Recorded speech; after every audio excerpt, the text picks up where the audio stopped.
Doctor Shri Shiv मुनि जी महाराज की जय।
धम्मो मंगलमुदितम्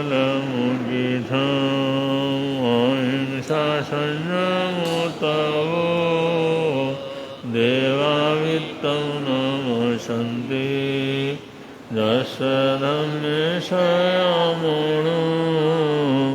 यादुमस्य भूपेषु त्वमरो अव्ययैरसं प्रणयगुफं गिरामि सोऽयपिणैरपारम् एमये समणमुता जेलये सन्ति सावणो विहङ्गमवभूपेषु दानभक्ते शरणैरया वयं च वित्तिं लभामः प्रणयकोयि उवामयि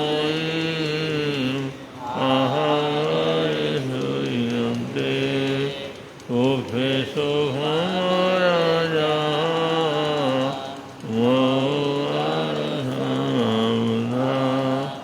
ये भवन्ति अनिश्चिया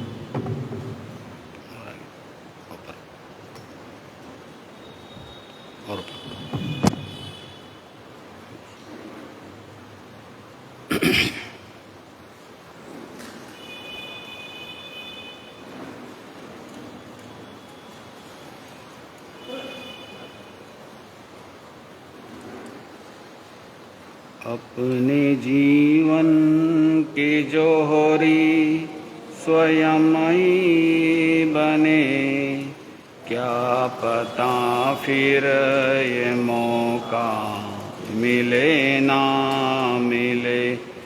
अपने जीवन के जोहरी स्वयं ही बने, क्या पता फिर ये मौका मिले ना मिले। कितने नरकों में भटके फिरते थे हम, जब ये तिर्यंच मिला तो मारे फिरते थे हम। देव बन भी गए तो तरसते थे हम, एक बार तो मानव का मौका मिले। अपने जीवन के जोहरी स्वयं ही बने, क्या पता फिर ये मौका। पर पदार्थ से परिचय बहुत हो गया, मौका मिल भी गया तो खोना नहीं। 4 दिन का सफर है जिखोना नहीं, मोक्ष पथ के सभी हम तो राही बने। अपने जीवन स्वयं ही बने, क्या पता फिर ये मौका। आत्मज्ञाता बने, धर्मदाता बने, खुद में आके खुदा और विधाता बने। साधु संतों का हमको समागम मिला, अब तो आत्म का कल्याण पल पल करे। अपने जीवन के जोरी क्या पता फिर ये मौका मिले ना मिले, क्या पता फिर ये मौका मिले। अनंत अनंत जिनेश्वर प्रभु, आराध्य गुरुदेव एवं अत्र विराजित परम आदरणीय परम श्रद्धेय पूज्य गुरुदेव के पावन श्री चरणों में सच्चा नमन।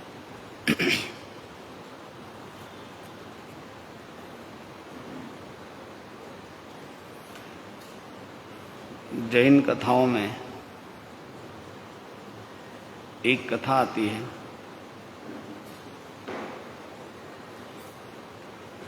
एक राजा थे, उनके 2 पुत्र थे। दोनों पुत्र समय के साथ गुरुकुल में पढ़ाई की, पढ़ कर के बड़े योग्य हुए। योग्य होने के बाद युवा अवस्था को प्राप्त हुए और एक युवा थे, एक लड़के थे उनके। दोनों को अध्ययन, पढ़ाई आदि अनेक प्रकार की कलाओं में पारंगत किया गया। समय बीतता गया, युवा अवस्था को प्राप्त हुए और एक लड़के के मन में, एक पुत्र के मन में संयम लेने की भावना मन में आई।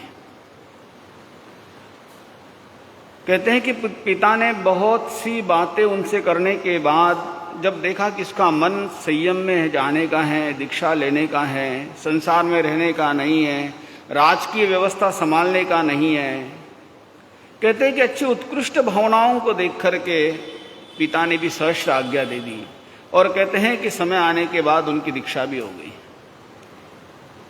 वर्णन करते हैं कि संयम लिया, संयम लेकर संयम पालने लगे, जीवन बहुत अच्छा चल रहा था। जितना त्याग प्रत्याख्यान में आगे बढ़ते हुए साधना में निरंतर बढ़ रहे थे। और कहते हैं कि वर्णन करते हैं कि इधर कुछ समय के बाद पिता की मृत्यु होती है। राज्य का संचालन उनका जो भाई है वो भाई संभालता है। समय व्यतीत होने लगा और कहते हैं कि इधर ये मुनिराज भी बड़े योग्य होने थे, ये भी बड़े प्रौढ़ होने लगे अपने साधना में, अपनी आराधना में। और वर्णन करते हैं कि धीरे धीरे करके ऐसी स्थिति बनी कि दोनों ही अपने अपनी जगह संपन्न थे। ये अपने राजकीय व्यवस्था में एकदम कुशल हो गए, इधर ये साधना में भी श्रेष्ठ होते जा रहे थे। कहते हैं कि विचरण करते करते करते एक समय उसी नगरी में आना हुआ। नगरी में आना तो स्वाभाविक था, धूमधाम से स्वागत सम्मान हुआ, आदर सत्कार हुआ, चारों तरफ खुशहाली का माहौल बना हुआ था। इधर राजकाज के इसमें जो भाई थे उस भाई भी देख करके बड़ा प्रसन्न होता था कि मेरे भाई साहब, मेरे बड़े भाई संयम के मार्ग पे इतना अच्छा चल रहे हैं। लेकिन संसार में जितने अच्छे निमित्त होते हैं ना, उतने बुरे निमित्त भी उसके आसपास रहते हैं। जिस जिस जगह पे हम लोग सांस लेकर के अपने स्वास्थ्य को अच्छा बनाते हैं, उसी जगह के अगर सांस लेने की स्थिति अच्छी नहीं रही, उसमें अगर किसी प्रकार की बैक्टीरिया रहा, किसी प्रकार के कीटाणु रहे, उस श्वास लेने की हवा में अगर प्रदूषण रहा, तो वो हवा भी क्या बना देती है, हमारे स्वास्थ्य को खराब बना देती है। कहते हैं कि संयम मार्ग पे चलते हुए साधक के लिए सबसे अधिक अगर कोई कठिन मार्ग है तो यह है संसर्ग। संसर्ग का मतलब होता है संपर्क में आना। किसके संपर्क में आना? प्रमाद के कारणों के संपर्क में आ जाना। प्रमाद जिससे बढ़ जाए, जिससे साधना कमजोर होने लग जाए, जिसमें संयम कमजोर होने लग जाए, जिसमें इस प्रकार की आसपास का वातावरण बन जाए, आसपास की चीजें बन जाए, उसमें सबसे बड़ा कारण होता है कि हमारा आपसी लोगों के साथ अधिक संपर्क हो जाना। क्योंकि गृहस्थी व्यक्ति रहेगा तो वो गृहस्थी के अनुसार ही बात करेगा, वो गृहस्थी जीवन से संबंधित ही संपर्क में लाएगा। आसपास का माहौल ही बताएगा, आज ये काम किया, आज इतना हुआ, आज ये धन दौलत बढ़ा, इतनी संपन्नता हुई, व्यापार ऐसा चल रहा है, ये जैसे चल रहा है, समाज में ऐसा हो रहा है, लोगों में ऐसा हो रहा है, राग द्वेष हो रहा है, उधर वो हो रहा है। ऐसे हजारों बातें जब उस संयमी के आसपास घूमेगी तो संयमी का भी प्रमाद की अवस्था क्या हो जाएगी, बढ़ जाएगी। और उस प्रमाद के दुष्परिणाम आने में देर नहीं लगती है। इसीलिए कहा जाता है कि साधु संतों के पास अगर जाओ तो प्रयत्न कीजिए कि अन्य बातें ना की जाए, आत्माराधना की बातें की जाए। आपका क्या होगा ये नहीं मालूम, आप सुनकर के आपके जीवन क्या होगा ये कुछ नहीं पता, लेकिन आपके निमित्त से अगर कोई एक संयमी असंयम के रास्ते पे चले जाता है, इससे ज्यादा तुम्हारा दुर्भाग्य और भाग्य कुछ कर्मों का बंध नहीं हो सकता है। आप किसी संयमी को संयमित तो नहीं कर सके, लेकिन आपके व्यवहार से, आपके बर्ताव से, आपकी जीवन पद्धति से, आपके बातों से आपने उसके सामने वो सारी राग द्वेष की बातें करते गए, उसके मन में विचार पैदा हुआ और उस विचार से वो रात दिन जहां संयम में जी रहा था, आपकी बातों की वजह से वो क्या करता है, रात दिन उसके दिमाग में असंयम की बातें प्रारंभ हो जाती है। जहां वो घर परिवार लोगों को छोड़ करके अपनी आराधना कर रहा है, उसको अपने ऐसे निमित्त दे दिए जो अननेसेसरी क्या करते हैं, संसार को बढ़ाने वाले बन गए। कहते हैं कि जैसे पूरे राजकाज के साथ पूरे राज्य की तरफ से सम्मान समारोह था, आदर सत्कार था, चारों तरफ का माहौल था, और ऐसे माहौल में धीरे धीरे क्या हुआ, चारों तरफ से खुशी का माहौल और लोग खूब सेवा कर रहे हैं उनकी। और कहते हैं कि ऐसे वातावरण में धीरे धीरे प्रमाद आने लगा। एक दिन व्यतीत हुआ, 2 दिन व्यतीत हुआ, 3 दिन व्यतीत हुआ, 4 दिन व्यतीत हुआ, समय बदलता गया।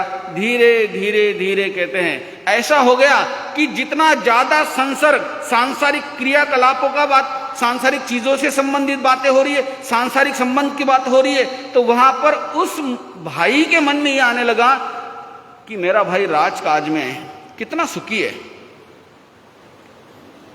मैं गांव गांव घूमता हूं, गली गली घूमता हूं, इतने कष्ट हैं, इतनी तकलीफें हैं, इतनी पीड़ा है। जहां उस पीड़ा को वो अच्छा मानता था, जिस पीड़ा को अपने कर्मशय के लिए मानता था, जिस कष्टों को अपने कर्मशय के लिए देखता था, अपने संसार को कम करने वाली साधना को देखता था, वहां उस भाई के मन में ये विचार आने लगा कि मेरा भाई राजकाज में है, राजा बन के बैठा है, अपार सम्मान में है, सत्कार में है, आदर में है। ऐसी स्थिति जब होती है तो मन में अनेक प्रकार की विकृतियां जन्म लेने लग जाती है।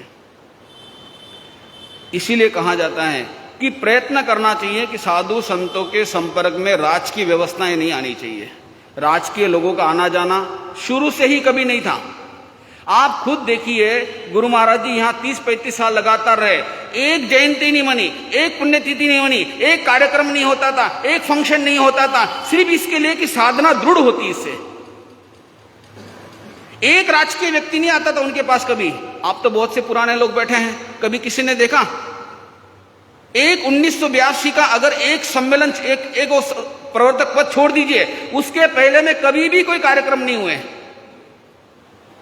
इसलिए नहीं होते थे कि चित्त की अस्थिरता बढ़ जाती है, असमाधियां बढ़ती हैं, अनेक प्रकार की विकृतियां बढ़ती है, अनेक प्रकार के ऐसे कार्य बढ़ जाते हैं जो नहीं चाहिए साधना जीवन में, वो भंग करती रहती है। वो ऐसे महापुरुष थे जिन्होंने अपने आप को इतना संयमित बनाया, अपने आप को उन्होंने मान सम्मान यश कीर्ति से कोसों दूर लेके गए, तब जाकर लब्धियां सिद्धियां चरणों में घूमती है। इसलिए राज की व्यवस्थाओं से जितना दूर रहते हैं उतना हमारे मन क्या होता है, चित्त स्थिर रहता है। तो संयमी साधकों ने ये समय पर रहना चाहिए कि हमें राज की व्यवस्थाओं से दूर रहना चाहिए, तब तो सब ठीक चलता रहेगा। अन्यथा तो रोज क्लेश बढ़ेंगे, रोज विवाद बढ़ेंगे, अननेसेसरी असमाधि बनेगी, कर्मों का बंध बनेगा। कहते हैं कि उसके मन में विचार आया और उसने अपने भाई को कहा कि भाई मैं अपना संयम छोड़ना चाहता हूं। सोच सकते क्या स्थिति बन गई होगी वहां पे। भाई ने बोला कि आपको दिक्कत क्या है बताइए, आपको क्या कष्ट है, आपको कोई तकलीफ है तो बताइए, मैं उसको दूर कर देता हूं। आपको कुछ आवश्यकता है तो वो बताइए, आप जो कहोगे मैं कर दूंगा, लेकिन आप संयम के मार्गों को छोड़ने का विचार मत करिए। लेकिन आपको पता है, एक बार अगर कोई कमी मन में प्रवेश कर जाए, उससे बाहर निकलना बड़ा कठिन होता है। अगर आपके मन में अगर रात को सोते सोते आ जाए कि मुझे अमुक जगह का वस्तु को खाने का मन इच्छा पैदा हो जाए, तो आप 1000 कोशिश कर लीजिए, आप दिन एक बार, 2 दिन में, 3 दिन में, 4 दिन में आप मौका ढूंढ के उस जगह चले जाओगे और वो खाने के लिए लग जाओगे आप। एक बार अगर आपके मन में आ जाए कि मुझे उस व्यक्ति को मिलना है, एक बार कुछ व्यक्ति आपके मन में प्रवेश कर जाए, ये मनुष्य की सबसे बड़ी कमी है। एक बार अगर आपके मन में कोई विचार पैदा हो जाए और उस विचार को अगर आपने जल्दी त्याग नहीं दिया, तो वो विचार आपके जीवन में घर कर जाएगा और वो आपसे करवा के छोड़ेगा। उसके मन में विचार आ गया कि ये राज के सुख बहुत अच्छा है, मेरा भाई तो सुखों में है। उस भाई ने बहुत कोशिश की, बहुत प्रयत्न किया कि ये रास्ता सही नहीं है, आपको दूर से सब अच्छा दिख रहा है, दूर से मान सम्मान दिख रहा है, राज की व्यवस्था दिख रही है, मुझे सब लोग सम्मान करते हैं, आदर करते हैं, लेकिन ये रास्ता सही नहीं है। मैं जानता हूं मैं जहां बैठा हूं वो रास्ता ठीक नहीं है। लेकिन एक बार मन में विचार आ जाए फिर बाहर निकलना मुश्किल होता है। बहुत कोशिश करने के बाद भी अपने भाई को संभाल नहीं पाए, स्थिर नहीं कर पाए। आखिर में जो राजा बने हुए भाई थे, उसने कहा कि अब एक रास्ता बचा है, अगर आप नहीं रह सकते हैं तो आप इस राजगद्दी के ऊपर बैठिए और जो वस्त्र आपके हैं वो संयम के वस्त्र मुझे दे दीजिए। ऐसे उदाहरण सुनने के लिए भी बड़े दुर्लभ होते हैं, बड़ा मुश्किल होता है। और वर्णन करते कथाकार कि उस भाई ने अपने भाई को संयम के वस्त्र जो थे वो उसके उन्होंने छोड़े, त्यागा और उसके बाद वो राजगद्दी के ऊपर बैठ गए। इन्होंने वो संयम के वस्त्र पहन लिए।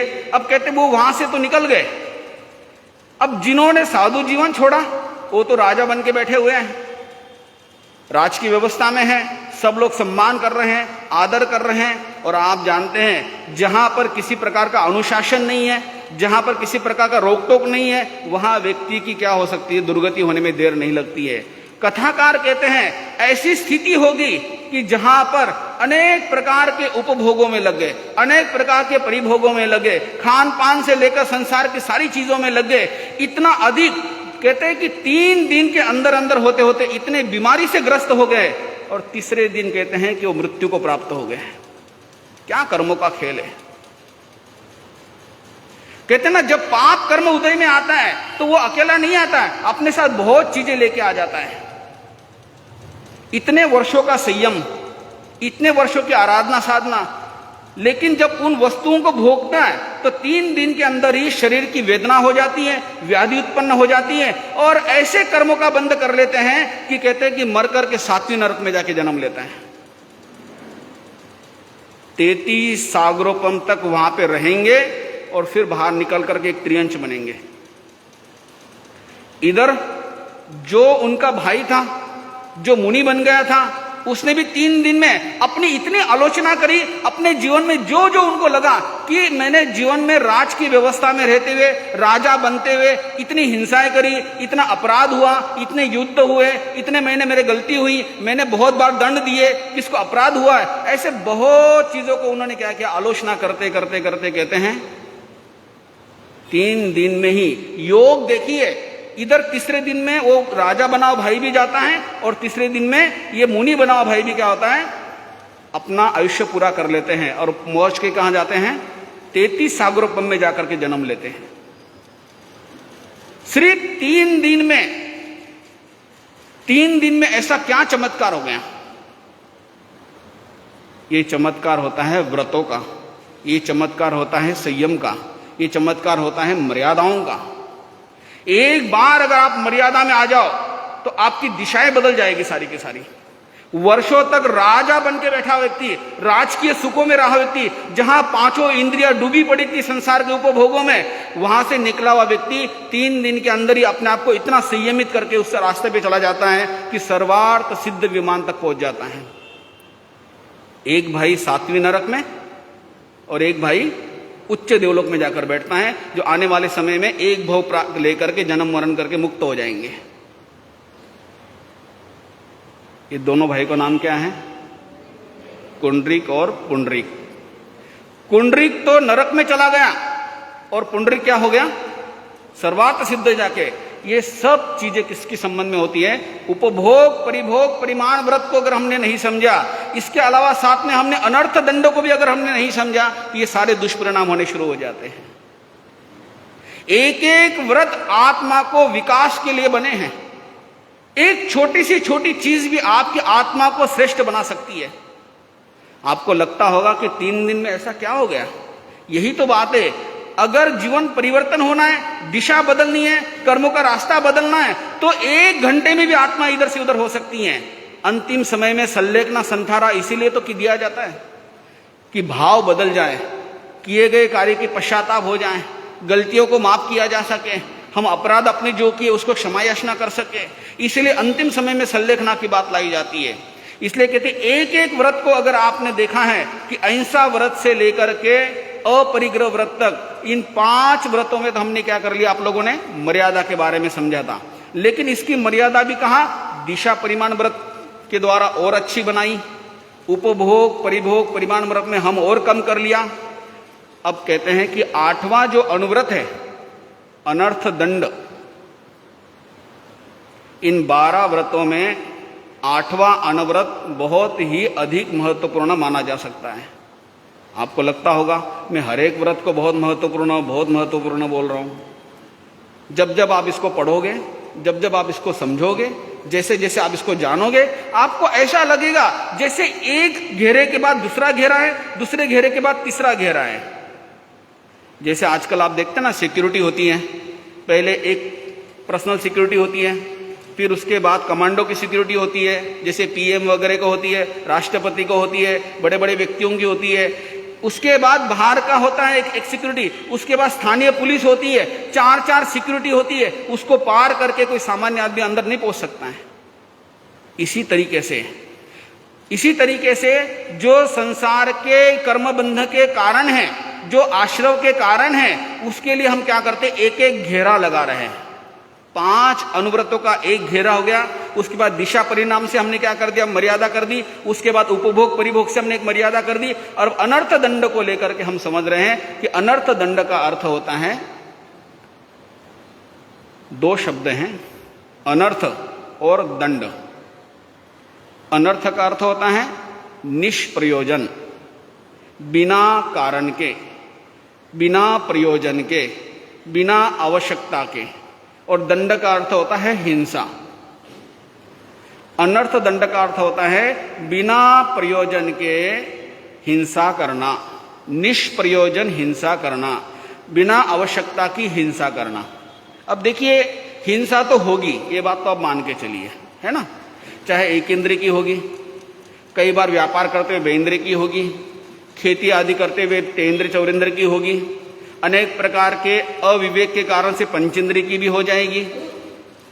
लेकिन कहते हैं कि आपको बताया कि सबसे पहले अपने जानबूझ करके हिंसा नहीं करना। वो हिंसा की मर्यादा भी कैसे की? दिशाओं के आधार पर की कि इतनी दिशा के बाहर की नहीं करेंगे, मर्यादा की दिशा की बाहर की नहीं करेंगे, उसके बीच की ही करेंगे। उसमें भी उपभोग परिभोग जो आवश्यकता वाली चीजें हैं उसके आधार पर करेंगे। अब यहां में भी और क्या कहते हैं कि आप अनर्थ दंड जो निष्प्रयोजन है वो नहीं करना। अगर आपको प्रयोजन है, आवश्यकता है, जरूरी है, तो आप कर सकते हैं। अनर्थ दंड व्रत के बारे में कहा जाता है कि कई बार बहुत सी ऐसी चीजें हैं, बहुत से ऐसे कार्य हैं, बहुत सी ऐसी चीजें हम करते हैं जो बिना मतलब की हैं, बिना कारण की हैं, बिना प्रयोजन की हैं, बिना आवश्यकता की हैं। ऐसे हजारों बातें, हजारों चीजें हम हिंसा की करते हैं। अनर्थ दंडों को समझने के लिए 4 बातों से आप थोड़ा सा समझ सकते हैं। पहली है असद्वृत्ति। असद्वृत्ति का अर्थ होता है कि हमारी जो क्रिया हैं, हमारी जो प्रयोजन है, अगर आपको लगता है जैसे आप कहीं चल रहे हैं, कहीं घूम रहे हैं, कहीं बैठ रहे हैं, कारण है, विशेष प्रयोजन है, आप कहीं जाना आना है, कहीं घूमना फिरना है, आवश्यक क्रिया है, आवश्यक जाना है, तो आप जरूर कीजिए। लेकिन जो अनावश्यक है, बिना कारण का है, बिना मतलब का है, वो मत कीजिए।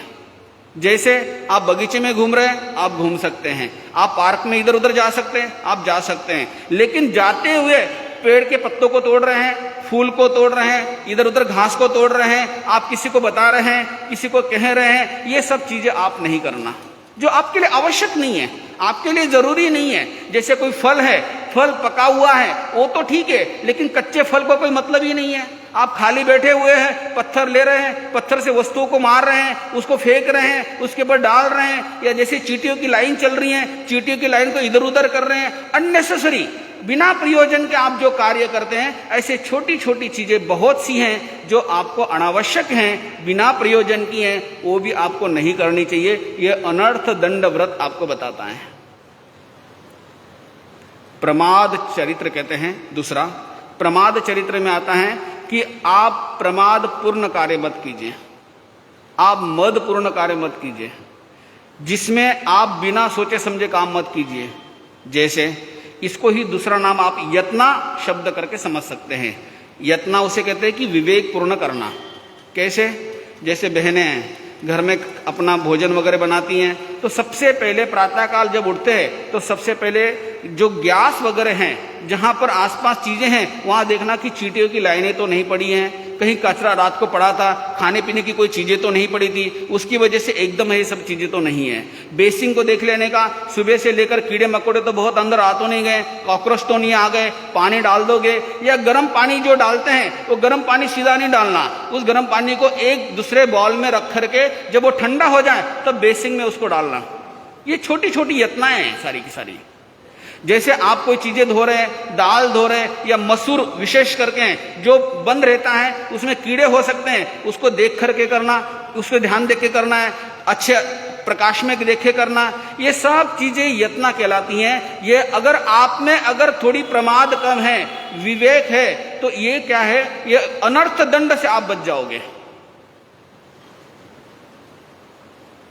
अब कई बार ऐसे हैं, बहुत से ऐसे पदार्थ है जिसके बारे में पता नहीं है, जानकारी नहीं है, बहुत सी सब्जियों के बारे में पता नहीं है, उसके लिए हम खाली बैठे हैं, चलो कुछ नया बना लेते हैं। आज पक्षी का दिन है, आज अष्टमी का दिन है, पंचमी का दिन है, इन दिनों को छोड़ करके अगर हम विवेक रखते हैं, तिथियों का विवेक रखे करते हैं, तो ये अनर्थ दंड से हम क्या हो सकते हैं, बच सकते हैं। ऐसे सैकड़ों चीजें हैं, हजारों बातें हैं, अगर आप एक एक करके ध्यान देना सीख जाओगे तो आपको समझ में आ जाएगा। मैं बहुत थोड़े शब्दों में बोल रहा हूं ये सारी बातें आपको, लेकिन थोड़े में ज्यादा समझोगे तो आपको ध्यान आएगा कि अनर्थ दंड आप आराम से कर सकते हैं। इसमें कोई ऐसी बात नहीं है, आपको सिर्फ ध्यान रखना है कि ये मेरे लिए आवश्यक है या अनावश्यक है, ये मेरे लिए प्रयोजन वाला है या बिना प्रयोजन का है, ये मेरे लिए अर्थपूर्ण है या बिना अर्थ का है। सिर्फ एक बार मन में विचार करना किसी कार्य को करते हुए। जैसे किसी ने फोन किया, अरे चल घूमने चलना है क्या, तो आपने देखना चाहिए कि अभी समय कौन सा चल रहा है, अभी पर्युषण पर्व के दिन है क्या, भाई हम कहीं नहीं जाएंगे, अभी पक्षी के दिन है क्या, हम कहीं नहीं जाएंगे, अभी मेरा सामयिक का समय है, सामयिक में मैं बैठने वाला हूँ, पहले मैं सामयिक करूंगा, उसके बाद विचार करूंगा जाना या नहीं जाना है। अगर कहीं घूमने भी जाना है, पिक्चर को भी जाना है, फिरने भी जाना है, तो आप ये देखिए कि पिछले हफ्ते तो मैं जाके आया था, अब बार बार क्यों जाऊं मैं। ये अनर्थ दंडों से आप बच सकते हैं। मैं आपको ये नहीं कहता हूं, भगवान ने ये नहीं कहा कि आप कुछ मत कीजिए, आप घूमे फिरिए नहीं, आप मनोरंजन के स्थान पे मत जाइए, आपके ऐसे मर्यादा नहीं किए। उन्होंने इतना ही कहा है कि आवश्यक है तो उसका उपयोग कीजिए, अनावश्यक है तो मत कीजिए। जैसे खास तौर पे जितने लॉन बने हुए हैं, अगर बहुत से लोग हैं कि जो लॉन वगैरह बने हुए हैं, बहुत से लोगों के नियम है, अब आप लोगों कितने नियम है पता नहीं मुझे, मैं तो हम उधर देखते हैं कि लॉन में खाने का नियम रहता है, चलने का नियम है। जैसे हमारी माता जी है, उनका तो जन्म पहले से ही नियम है, वो घास पे खड़ी नहीं हो सकती हैं, घास पे बैठ के भोजन नहीं कर सकती हैं। वो किसने ला के दे दिया तो बाहर करेंगी, लेकिन उसमें नहीं करेंगी। बचपन से हमने ये संस्कार देखे हैं सब चीजों को लेकर। जब तक आप इन चीजों का, ये अनर्थ दंड है, मनाही नहीं की किसी चीज की, आपको घूमने फिरने की मनाही नहीं है, लेकिन जो अनावश्यक है, अगर आप आवश्यक और अनावश्यक की कोटि को समझ जाओगे तो आप अनर्थ दंडों को समझ जाओगे। और अनर्थ दंडों को अगर आपने समझ लिया तो अभी तक जितने व्रत आपने लिए हैं, जितने मर्यादाएं आपने ली हैं, जो गुण व्रत को हम देख रहे हैं, जो आपने पहले के व्रत देख लिए, उन व्रतों को एक अच्छा बल मिलेगा, एक ताकत मिलेगी। आप जो करोगे उसमें विवेक आता जाएगा, आपके अंदर अवेयरनेस आती जाएगी और आपका जीवन इतना अच्छा बन जाएगा कि आपका कदम कदम अच्छा बनता जाएगा और आपको खुद को लगेगा कि हम अच्छे साधना के मार्ग पे बढ़ रहे हैं। इन बातों को आप धीरे धीरे करके एकदम अनुभव में से लेके जाओगे तो बिल्कुल आपका जीवन कम होते होते आश्रव का रास्ता क्या हो जाएगा, कम हो जाएगा, प्रमाद कम होता जाएगा और संवर की साधना हम करते जाएंगे। तो इन श्रावक व्रतों के, इन 8 व्रतों को लेकर के हमारी चर्चा थोड़ी सी कई दिनों से चल रही थी। इन 8 व्रतों को आप समझिए, पढ़िए, अच्छे से जानिए। बहुत से भाई बहनों ने व्रत ले चुके हैं, बहुत से भाई बहनों ने समझ लिया है। किसी ने 4 व्रत ले चुके, किसी ने 5 ले चुके, किसी ने 7 लिए, किसी ने 8 लिए हैं। कई लोगों ने अपने अपने अनुसार व्रत लिए हुए हैं। लेकिन मेरा कहना है कि आप व्रत लो या मत लो, लेकिन एक बार कम से कम उसे पढ़ लीजिए, उसको समझ लीजिए, उसको जान लीजिए और मन में सिर्फ 3 मनोरथ का चिंतन रोज कीजिए। क्या करना है? जो लोग अभी तक व्रत लेने का नहीं कही, वो कम से कम क्या कर सकते हैं? क्या कर सकते हैं? 3 मनोरथ का चिंतन कर सकते हैं। जिसको नहीं पता उनको घर जाकर के पूछिए, उनको घर में 3 मनोरथ क्या चीज है, वो लाभ को आपको दे देंगे। सिर्फ रोज 3 मनोरथ पढ़ना। पचकान दे दूं? डरते बहुत है पचकान से, है ना? आपके सामने मैं बैठा हूं, आपके बेटे के समान हूं, इतना छोटा हूं, 23 साल से साधु बन के बैठे हैं। हमारे मन में तो कभी विचार नहीं आया कि मैं पचकान से डर रहा हूं। महाव्रत लेके बैठे हैं, जीवन के अंतिम क्षण तक भी ऐसे भाव मन में नहीं आएंगे कभी कि छोड़ दूंगा मैं। लेकिन मैं आपको कहता हूं कि आप एक छोटे छोटे व्रतों से डरते हैं।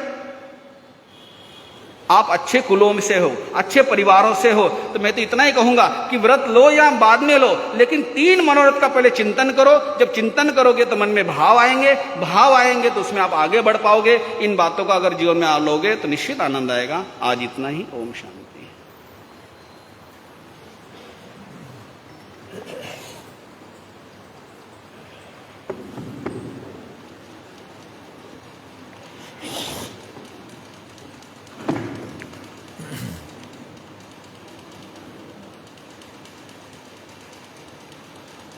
तुम तरण तारण दुख निवारण भविक जीव आराधनम श्रीनाविनंदन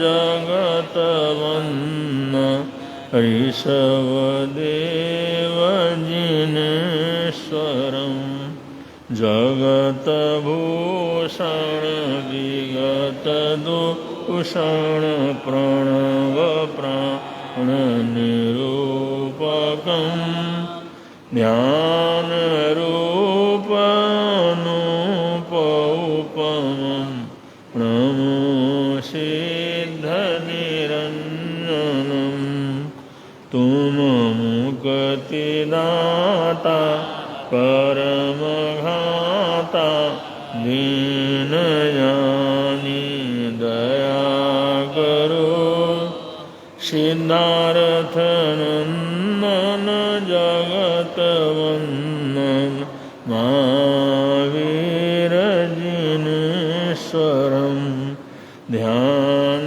धूपम मन पुष्पम पचेन्द्रियहुताशनम क्षमा जाप संतोष पूजा पूजो देव निरंजनम पूजो देव निरंजनम पूजो देव निरंजनम।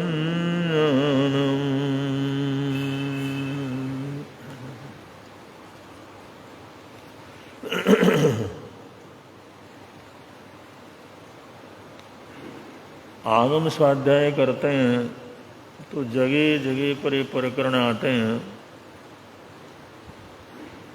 जैसे कोई भी श्रावक या कोई भी सद्गृहस्थ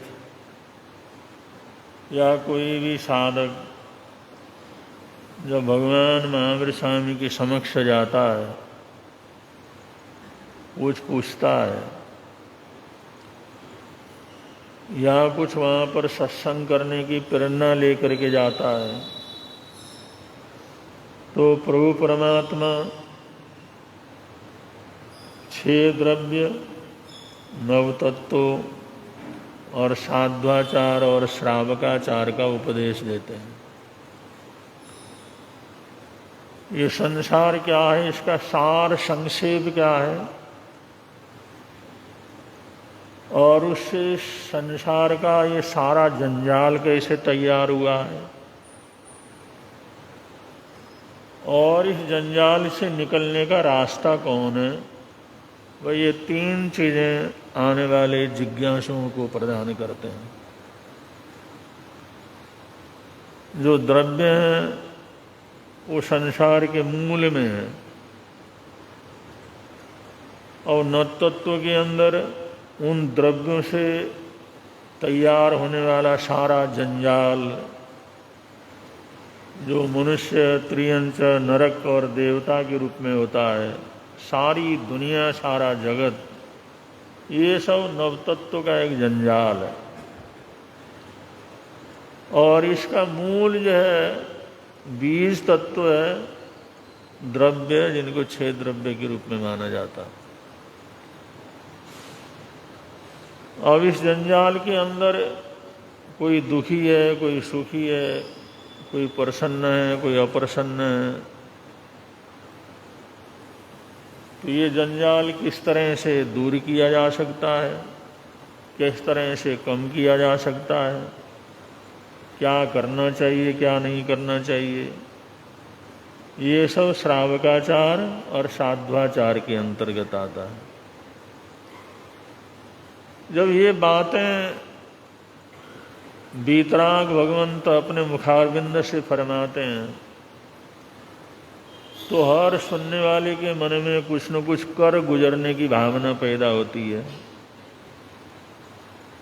और वो अपने भाव रखता है कि हम साध्वाचार को तो नहीं, श्रावकाचार को अंगीकार करना चाहते हैं, या पूरे श्रावकाचार को नहीं, केवल उसमें से कुछ व्रत धारण करना चाहते हैं, या ये भी नहीं होता है तो कुछ प्रत्याख्यान ग्रहण करना चाहते हैं। तो प्रभु परमात्मा यही कहते हैं, आहा सुहम देवानुप्रिय, जिसको सुखपूर्वक तुम कर सको, जिसको अच्छी तरह से कर सको, समझपूर्वक कर सको, उतना कर लो। ईमानदारी के साथ, सद्भावना के साथ, खुशी खुशी, प्रसन्नता पूर्वक जो तुम त्याग, प्रत्याख्यान, व्रत धारण आदि कर सकते हो वो अपने जीवन के अंदर करो। ये जो संक्षेप में आहा स्वयं देवानुप्रिय, इसका जो है अर्थ होता है। देवानुप्रिय का मतलब तुम वो जीवन है जो देवताओं के लिए भी प्रिय है और इसमें जो सुखपूर्वक, सुखपूर्वक का मतलब ईमानदारी पूर्वक, सद्भावना पूर्वक, प्रसन्नता पूर्वक जो कर सकते हो वो तुम कर डालो। तो प्रभु परमात्मा ये हमारे को ये बोध देते हैं कि हम यथाशक्ति सदाचार, अपनी शक्ति को देख करके, अपने साधनों को देख करके, अपने संकल्प को देख करके, अपनी ज़रूरत और आवश्यकता को देख करके कोई न कोई साधना, कोई न कोई आराधना, कोई न कोई त्याग प्रत्याख्यान, कोई न कोई तप जीवन के अंदर धारण करें। ये हमारा अपना सबसे पहला कर्तव्य है। और शास्त्रकार कहते हैं सिर्फ दिखाने के लिए नहीं, शेखी बघारने के लिए नहीं, केवल दूसरों को प्रभावित करने के लिए नहीं, या अपना वर्चस्व स्थापित करने के लिए नहीं। अगर ऐसे भावों से कुछ करोगे तो ये संसार बढ़ेगा, ये संसार घटेगा नहीं। दम्भ पूर्वक मत करो, क्रोध पूर्वक मत करो, अभिमान पूर्वक मत करो, दिखावे के लिए मत करो, प्रदर्शन के लिए मत करो, पर जितना प्रसन्नता पूर्वक ईमानदारी पूर्वक कर सकते हो उतना सच्चाई के साथ करो। इसी को कहते हैं यथाशक्ति सदाचार। जो मार्गानुसारी के बोलों में 23 में बोल का ये वर्णन चल रहा है कि जितनी हमारी शक्ति है, जितनी हमारी कैपेसिटी है, उतना हम अच्छी तरह से कर लें। लेकिन दुनिया के अंदर हम देखते हैं तो इस सूत्र की तरफ नहीं जाते लोग इस तरह से करते हैं, भाई पड़ोसी क्या कहेगा, लोग क्या कहेंगे, हमारे रिश्तेदार क्या कहेंगे, सड़क में चलने वाले क्या कहेंगे। अरे वो कुछ भी कहे तुम्हारे को क्या लेना देना है? और वो कहने और न कहने से क्या फर्क पड़ने वाला है? और ये सबसे बड़ी बीमारी है। आदमी ये नहीं सोचता मैं कर सकता हूँ या नहीं कर सकता हूँ, मेरी शक्ति है या नहीं, मुझे करना चाहिए या नहीं करना चाहिए। हो सकता है ऐसा नहीं करूँगा तो वो क्या सोचेगा, फलाना क्या सोचेगा, लोग क्या सोचेंगे, क्या कहेंगे। बस इस कारण से लोग अनावश्यक इतना काम कर लेते हैं, इतना काम करते हैं जिसमें कर्म बंधन के सिवाय कुछ नहीं होता, सिर्फ नुकसान ही नुकसान होता। और इस चीज को जीतना बड़ा मुश्किल का काम है। वो ऐसे लोग लाज रहना चाहिए, कोई काम ऐसा नहीं करना चाहिए जिससे लोग हंसी मजाक उड़ाएं, ताने कसें, उसका बुरा हो। चलो वो तो उतना तक तो ठीक है, लोग लाज रखना, मर्यादाओं का ध्यान रखना उतना तो ठीक है। लेकिन फलाने ने इतना किया, अगर मैं इतना नहीं करूंगा तो लोग क्या कहेंगे। अगर इसको आधार बना करके अगर चलता है तो आदमी कभी जीवन के अंदर सुखी नहीं हो सकता, कभी जीवन के अंदर सामर्थ्यवान नहीं हो सकता, कभी वो परम शांति का जीवन के अंदर जी नहीं सकता। और सिर्फ इसलिए करता है कि लोग मेरे लिए क्या सोचते हैं, क्या करते हैं। उसको अपने अंदर ही देखने की जरूरत है, मुझे क्या करना चाहिए, क्या नहीं करना चाहिए। लोग कहें न कहें, करें न करें, प्रशंसा हो निंदा हो, उसकी तरफ कम ध्यान जाए और स्वयं अपने विवेक से सोचे भाई मुझे कितना करना उचित है, कितना अनुचित है, क्या मुझे करना चाहिए, क्या नहीं करना चाहिए। अगर हमारा विवेक, हमारा सोच, हमारा चिंतन अगर ये कहता है तो ये करना जरूरी है तो करे, अगर जरूरी नहीं है तो न करे। ऐसी शक्ति जीवन के अंदर पैदा करना भी बहुत आवश्यक है गृहस्थ जीवन में या समाज के अंदर सुखी रहने के लिए। और क्योंकि बहुत सी परंपराएं तो ऐसी होती हैं जिनका कोई अर्थ नहीं होता, जिनकी कोई जरूरत नहीं होती, लेकिन लोग, हर आदमी ये सोचता है ऐसा नहीं करूंगा तो पड़ोसी क्या बोलेगा, ऐसा नहीं करूंगा तो वो क्या बोलेगा, ऐसा नहीं करूंगा तो वो क्या बोलेगा। वही इसीलिए करते हैं, वो इस तरफ कभी ध्यान नहीं देते इसकी क्या जरूरत है, इसकी आवश्यकता क्या है। जब आवश्यकता नहीं तो मुझे करने की क्या जरूरत है। जब मेरे अंतर्गत मेरे हिस्से में आता ही नहीं है, मैं उसको कर ही नहीं सकता तो करने की क्या जरूरत है। मेरे लिए फायदेमंद नहीं हो तो उसको मैं क्यों करूं। इस तरफ बहुत कम लोग जा पाते हैं। सिर्फ वे सोचते हैं ऐसा नहीं करेंगे फलाना क्या कहेगा, फलाना क्या कहेगा, बरादरी क्या कहेगी, लोग क्या कहेंगे, अड़ोसी पड़ोसी क्या कहेंगे। बस इसको वो जो मूल मंत्र बना करके चलता है और इसी से तरह तरह की परेशानियां, तरह तरह की तकलीफें पैदा हो जाती हैं। और जो अनर्थ दंड का वर्णन चल रहा है, इसी के लिए तरह तरह के अनर्थ दंड क्या होते हैं प्रारंभ हो जाते हैं। जो पाप नहीं करना चाहिए वो करता है, जो झूठ नहीं बोलना चाहिए वो बोलता है, जो काम करने की ज़रूरत नहीं उसको करने के लिए मजबूर हो जाता है। तो ये सारे ऐसा सोच करके करना कि लोग क्या कहेंगे, तो ये सब अनर्थ दंड के अंतर्गत आ जाता है। तुम खुद सोच लो मैं वो करना चाहिए या नहीं करना चाहिए, मेरे लिए फायदेमंद है नुकसानदायक है, मेरी शांति के लिए अशांति के लिए। तो अगर इस तरह से सोचता है तो अनर्थ दंड से बच जाता है। अगर ऐसा नहीं सोचता है, गतिना गति दुनिया जैसे चलती है वैसे ही जो देखा देखी चलने की प्रवृत्ति रखता है, तो वहाँ पर तरह तरह के व्यर्थ की चीज़ें उसके जीवन के अंदर होती हैं।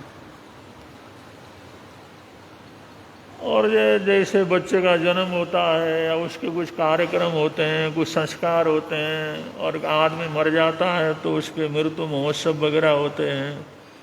ऐसे हजारों लाखों परिवार ऐसे हैं, अगर किसी की मृत्यु हो गई तो पीछे हजारों लाख रुपया का कर्ज हो जाता है। उन्होंने कहा कर्ज क्यों होता है? भाई ये भी करना क्योंकि सभी करते हैं, ये भी करना सभी करते हैं, नहीं करेंगे तो क्या कहेंगे, नहीं करेंगे तो क्या कहेंगे।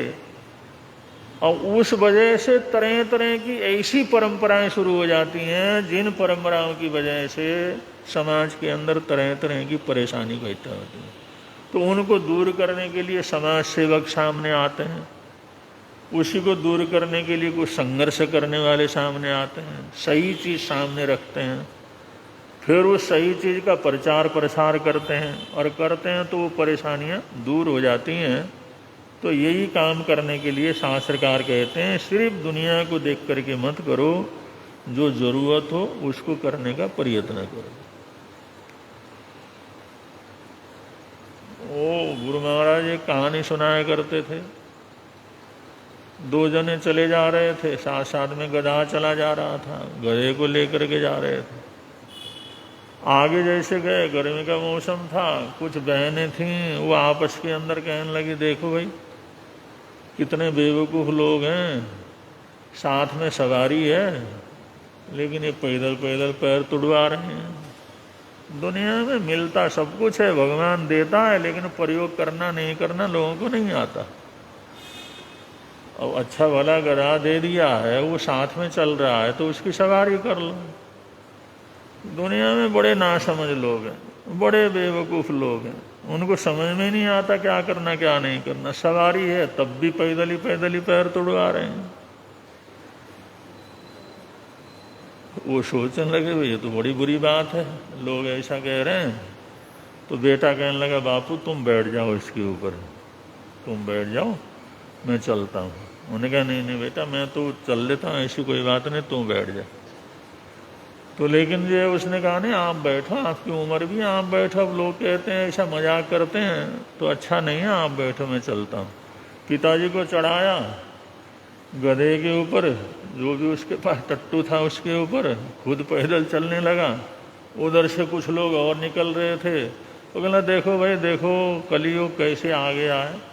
अब ये बड़ा आदमी ये अपना सवारी करके चल रहा, और ये बेचारा छोटा आदमी ये बेटे को पैदल पैदल घसीट करके ले जा रहा, पैदल ही पैदल चला रहा। दया नाम की तो चीज़ रही ही नहीं, बड़प्पन तो रहा ही नहीं। अब इतना बड़ा हो गया लेकिन खुद अब सवारी कर रहा, और बेटा वो छोटा बेचा वो ऐसे पैदल पैदल घसीटता घसीटता चल रहा।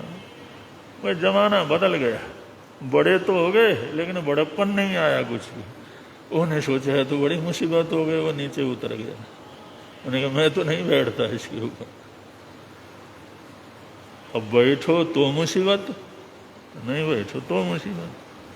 उन्होंने कहा तुम बैठ जा, मैं तो नहीं बैठता। देखा नहीं लोगों ने कैसे ताना, कैसी बात की, मैं नहीं बैठता भाई तुम बैठ इसके ऊपर। जोर जबरदस्ती से अपने लड़के को बैठाए और चले जा रहे थे। जाते जाते कुछ लोग और आगे मिल गए, दो लोग मजाक करने लगे। उन्होंने कहा भाई आज तक तो माता पिता की इज्जत करना ही भूल गए लोग, अब ये मुस्टंडा बैठा हुआ ऊपर नौजवान, और बापू को घसीटता, घसीट करके गधी के साथ घसीट करके ले रहा। इतनी भी अकल नहीं। अरे बड़े हैं, पिता हैं, बड़ी उम्र है, उनको कम से कम बैठा है, खुद चले। और खुद जो है ऊपर चढ़ रहा और बापू को जो ऐसे घंसे बुढ़ापे के अंदर घसीट करके ले जा रहा। वो सोचने लगे तो बड़ा मुसीबत का काम हो गया, वो भी वहां से उतर गया।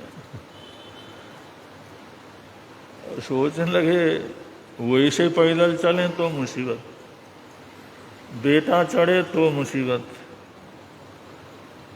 बापू चढ़े तो मुसीबत। लोगों का तो कुछ न कुछ कमेंट तो लोग करते ही करते हैं, और न करे तो आप लोग व्हाट्सएप वगैरह चलाते हैं ना, वो कहते व्हाट्सएप में कमेंट करो, कमेंट करो, कमेंट करो, कुछ कमेंट करो, कुछ न कुछ तो बोलो। हमने जो बताया उसमें वो बार बार कहते हैं कुछ न कुछ तो करो इसमें। तो दुनिया के अंदर तो कुछ भी करोगे कमेंट करने वाला करेगा, कुछ न कुछ तो लोग बोलेंगे ही। ऐसा तो कुछ नहीं होता भाई कुछ भी कर लो तो कोई ना कोई ना बोले, और बोलने वाला अच्छा भी बोलेगा बुरा भी बोलेगा। और ये तो है नहीं वे सारे के सारे अच्छा बोले, ये भी नहीं है सारे के सारे बुरा बोले, लेकिन लोग बोलेंगे जरूर। लेकिन उसके अनुसार तुम निर्णय बदलते रहोगे तो कैसे बदलते रहोगे, कितना बदलते रहोगे। और वो दोनों चल रहे थे, गधा भी साथ चल रहा था। धीरे धीरे जिस समय आगे बढ़े उन्होंने सोचा वो आगे से कुछ लोग आ रहे हैं, अब ये कुछ न कुछ बोलेंगे भाई, चलो दोनों ही बढ़ जाते हैं इसके ऊपर। वो दोनों ही उसके ऊपर दोनों ही बैठे तो आने वाले ऐसा जो है उन्होंने मजाक उड़ाया ऐसा। अरे भाई कलयुग तो तुमने सुना होगा, देखो कलयुग आ रहा है सामने से। अब ये छोटा सा बेचारा प्राणी, ये जो है टट्टू, ये गधा, इसके ऊपर दोनों सवार होकर के चल रहे हैं। भाई कलयुग का नाम सुना था लेकिन प्रत्यक्ष कलयुग चला आ रहा। ये देखो ये प्रत्यक्ष कलयुग, ये कलयुग के अंदर ऐसा ही होता है, कोई दया करुणा सेवा कुछ नहीं। अब बेचारा छोटे टट्टू के ऊपर दोनों बैठ करके सवारी कर रहे हैं। है दुनिया का बड़ा आश्चर्य, उन्होंने ऐसा मजाक उड़ाया, ऐसा मजाक उड़ाया, आगे वो चले गए। उन्होंने कहा तो बड़ी मुसीबत होगी। अब जब बार बार कोई कहे तो फिर गुस्सा आ जाता है। बार बार कोई कहे, अगर सुनने की शक्ति न हो तो फिर क्या होता है, गुस्सा ही आता है ना।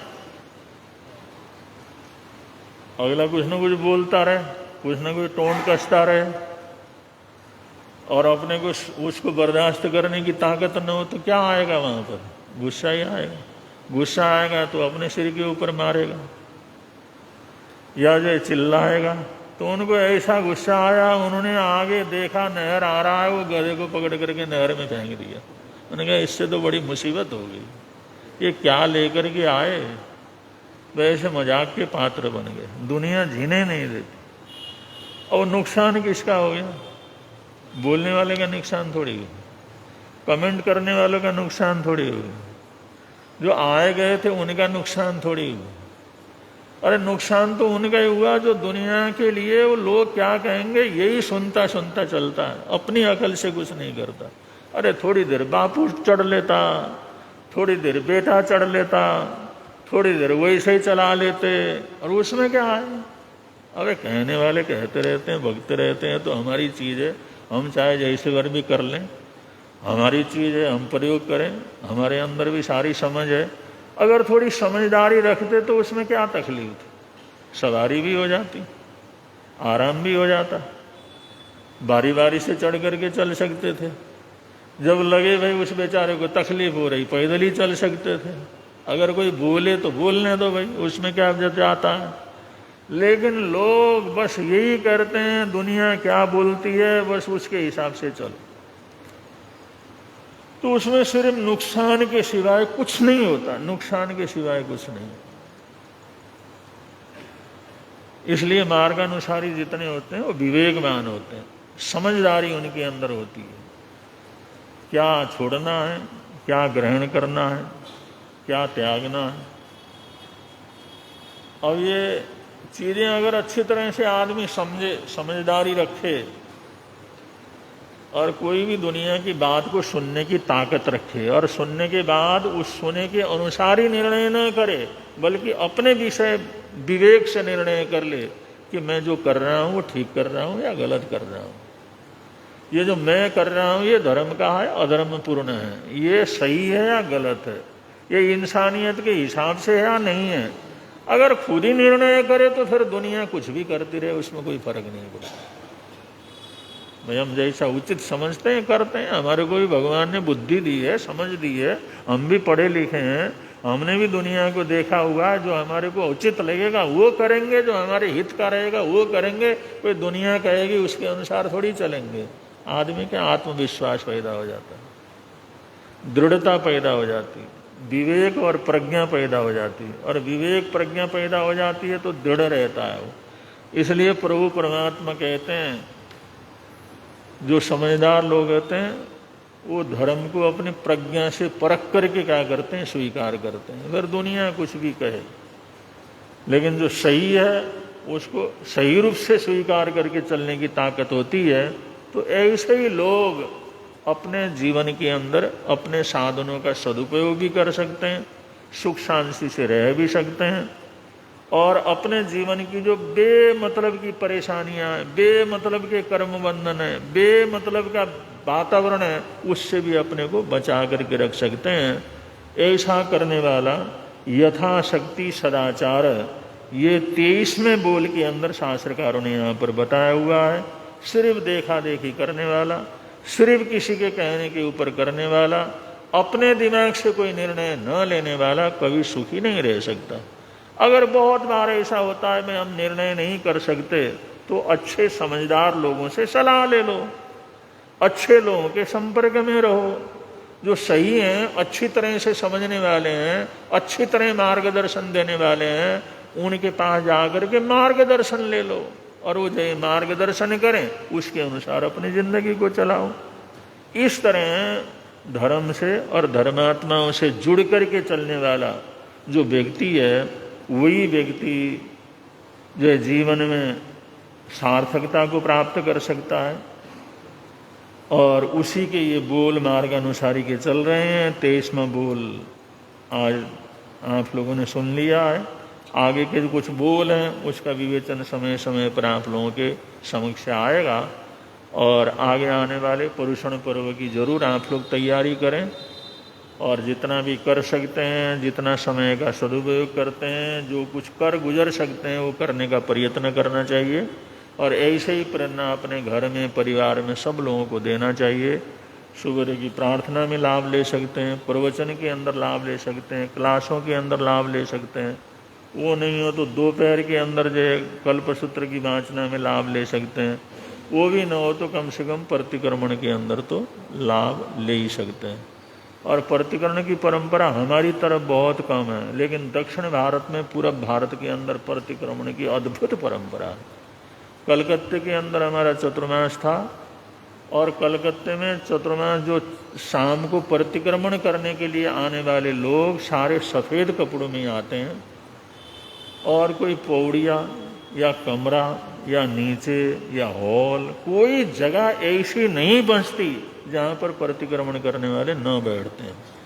और जिस समय प्रतिक्रमण पूरा हो जाता था, मंगल पाठ लेकर के चलते थे, कम से कम 1.5 घंटा तो लोगों को वहाँ से निकलने में लगता था। प्रतिक्रमण की इतनी महिमा रहती, प्रतिक्रमण का इतना महत्व देते हैं लोग, और प्रतिक्रमण के लिए इतनी प्रेरणा दी जाती है। और कुछ नहीं कर सकते हो तो कम से कम प्रतिक्रमण शाम का तो हर हालात के अंदर करो। अगर रोज नहीं कर सकते हो तो कम से कम पक्षिका कर लो, पक्षिका नहीं कर सकते चौमासी पक्षिका कर लो, संवत्सरी का, और ये 8 दिन का प्रतिक्रमण तो हर हालात के अंदर करना चाहिए। तो बंधुओं, चाहे हम दक्षिण भारत में कहीं भी रहे, लेकिन प्रतिक्रमण के समय व्याख्यान में जितने आते हैं उससे ज़्यादा लोग प्रतिक्रमण के अंदर होते हैं, क्योंकि व्याख्यान में तो बहनें भी रहती हैं, भाई भी रहते हैं, उस हिसाब से भीड़ होता है। लेकिन प्रतिक्रमण जो थानक के अंदर होता है तो भाई भाइयों से उतना सब भर जाता है, और कोई जगह खाली क्या करती रहती नहीं है। तो प्रतिक्रमण की अपनी बड़ी महिमा है, प्रतिक्रमण जरूर करना चाहिए, और जिसमें भी हम लाभ ले सकते हैं लाभ लें, लेकिन प्रतिक्रमण का तो विशेष रूप से ध्यान रखें। ऐसा करेंगे सब प्रकार की सुख शांति रहेगी। इन्हीं मंगल कामनाओं के साथ बड़े प्रेम से आप लोग बोलेंगे, मिलता है आनंद प्रभु की वाणी से मिलता है आनंद प्रभु। प्रवर्तक शांति गुरुवर प्यारे, प्रवर्तक शांति गुरुवर। जीवन नैया के रखवारे, जीवन नैया जोड़ गए संबंध प्रभु की वाणी से, जोड़ गए संबंध प्रभु की वाणी से। मिलता है आनंद प्रभु की वाणी से। मिलता है आनंद प्रभु। आज के एकासना वियासनों का